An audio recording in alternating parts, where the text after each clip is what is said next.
Atlıcası şifalı, sultanımdan dualı.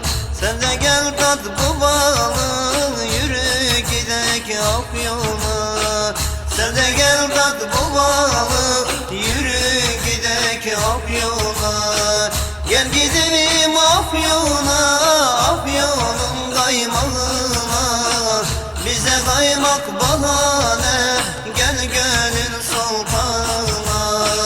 Gel gidelim Afyon'a, Afyon'un kaymağına. Bize kaymak bahane, gel gönül sultanına. Gelsin aşık olanlar, hakka aşkıyla dolanlar. Sultanımı duyanlar, yürü gidek Afyon'a. Sultanımı duyanlar, yürü gidek Afyon'a. Gel gidelim Afyon'a, Afyon'un kaymağına.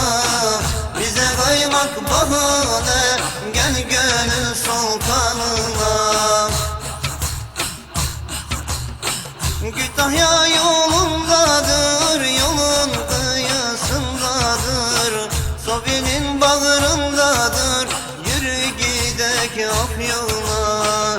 Sofi'nin bağrındadır, yürü gidek Afyon'a. Gel gidelim Afyon'a, Afyon'un kaymağına. Bize kaymak bahane, gel gönül sultanına. Gel gidelim Afyon'a, Afyon'un kaymağına.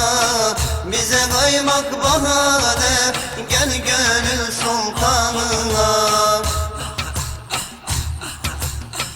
İkinci adresimiz Afyon'da menzilimiz. Nur görsün gözlerimiz, yürü gidek Afyon'a. Nur görsün gözlerimiz, yürü gidek Afyon'a. Gel gidelim Afyon'a, Afyon'un kaymağına. Bize kaymak bahane, gel gönül sultanına. Gel gidelim Afyon'a, Afyon'un kaymağına. Bize kaymak bahane, gel gönül sultanına. Sultanım Abdülbaki, nur hanesidir sanki. Sen de dostuna de ki, yürü gidek Afyon'a. Sen de dostuna de ki, yürü gidek Afyon'a. Gel gidelim